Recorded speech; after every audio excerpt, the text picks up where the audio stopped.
బాగా బోర్ కొడుతుందనుకో, ఏం చేస్తావు చెప్పు? ఏం చేయాలి? మొగుడితో బాగా గొడవ పడి ఫుల్ గా ఎంజాయ్ చేయాలి. చూస్తూ ఉండు. ఏమండి, ఏంటే? నేను చాక్లెట్ బాక్స్ ఇచ్చాను కదా, ఇది తీసుకురండి. నాకు ఇప్పుడు అంత టైం లేదు, నేను వెళ్తున్నాను. మర్యాదగా చెప్తున్నాను, వెళ్ళి తీసుకొనిరా. ఏంటి ఇది? చాక్లెట్ బాక్స్ తీసుకురాకపోతే చెప్తాను చూడు. ఒకవేళ తెస్తే ఇచ్చినా ఉంటుంది. అదెలా? ఏమండి, చాక్లెట్ తిని తిని నాకు షుగర్ వచ్చేలా ఉంది. ఈ బాక్స్ నా కంటికి కనిపించకుండా ఎక్కడో చోట మీరే దాచిపెట్టండి.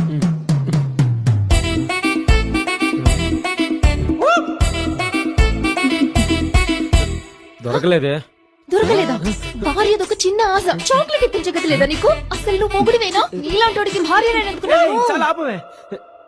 తెచ్చాను, తీసుకో. తీసుకొచ్చావా? షుగర్ ఎక్కువ వస్తుందని తెలిసి కూడా ఈ చాక్లెట్ తినిపించిన నిక్కడే చంపి పిండం పెట్టి ఇంకోదంతా సెటప్ ప్లాన్ చేసావా? నువ్వు మొగుడివి కాదు, నా భార్య ఎముడివి. కట్టుకున్న పిల్లనే చెప్పి ఇంకోదంతా ప్లాన్ చేసావు. అన్నప్పుడు చెప్పాడు. బాగా ఎంజాయ్ చేశాం కదా. నీకు